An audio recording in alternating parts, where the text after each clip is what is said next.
ছবি কখনো ইতিহাস বলে, কখনো বিভ্রান্তি ছড়ায়। ফেসবুকে স্ক্রল করতে করতে হঠাৎ চোখে পড়ল একটি ভাইরাল ছবি, যার মাঝখানে এক নারী, পাশে শেখ হাসিনার পুত্র সজীব ওয়াজেদ জয় এবং শেখ রেহানার পুত্র রাদওয়ান মুজিব সিদ্দিক ববি। ছবির ক্যাপশনে লেখা রয়েছে, জাতীয় নাগরিক পার্টি আওয়ামী লীগ দোসরদের পুনর্বাসনের প্ল্যাটফর্ম। সামাজিক যোগাযোগ মাধ্যমে ঝড় তোলা এই ছবির নারীর নাম বলা হচ্ছে হুমায়রা নূর, যিনি এনসিপির যুগ্ম সদস্য সচিব। তবে ভাইরাল হওয়া ওই ছবিটি কি আসলেই তার, নাকি পুরো ব্যাপারটি সাজানো?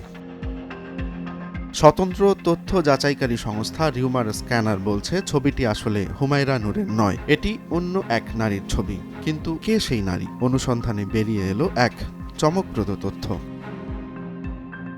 নীল হুরে-জাহান নামের এক ফেসবুক ব্যবহারকারীর টাইমলাইনে পাওয়া যায় ভাইরাল ছবির আসল সূত্র। ৭ মার্চের এক পোস্টে ছবির আসল মালিকানা খুঁজে পাওয়া যায়। ওই পোস্টের ভাষ্য মতে, ছবির নারী হলেন নীল হুরে-জাহান, যিনি একজন উপস্থাপিকা। তিনি পেশাগত দায়িত্ব পালনের সময় সজীব ওয়াজেদ জয় ও রাদওয়ান মুজিব সিদ্দিক ববির সঙ্গে ছবি তুলেছিলেন।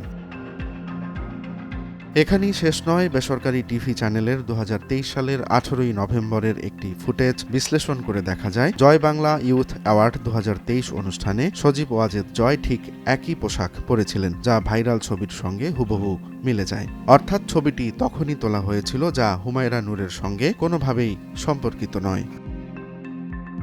নীল হুরে-জাহান ও হুমায়রা নূরের ছবি পাশাপাশি রেখে বিশ্লেষণ করলেই স্পষ্ট পার্থক্য ধরা পড়ে। অথচ রাজনৈতিক স্বার্থ হাসিলের জন্য ইচ্ছাকৃতভাবে সেই বিভ্রান্তি ছড়ানো হয়েছে। একটি ছবি, একটি ভুল তথ্য, আর তা থেকেই তৈরি হয় হাজারো বিতর্ক। সামাজিক যোগাযোগ মাধ্যমে তথ্য যাচাই না করে শেয়ার করা মানেই বিভ্রান্তি ছড়ানো। হুমায়রা নূরের নামে ছড়ানো এই ভুয়া ছবি তার রাজনৈতিক ক্যারিয়ারের জন্য একটি বড় চ্যালেঞ্জ হয়ে দাঁড়িয়েছে। তাই প্রশ্ন থেকে যায়, সত্য মিথ্যার সীমানা মুছে গেলে গণতন্ত্রের পথ কেমন হবে? রোমান্স তালুকদার, নয়া দিগন্ত।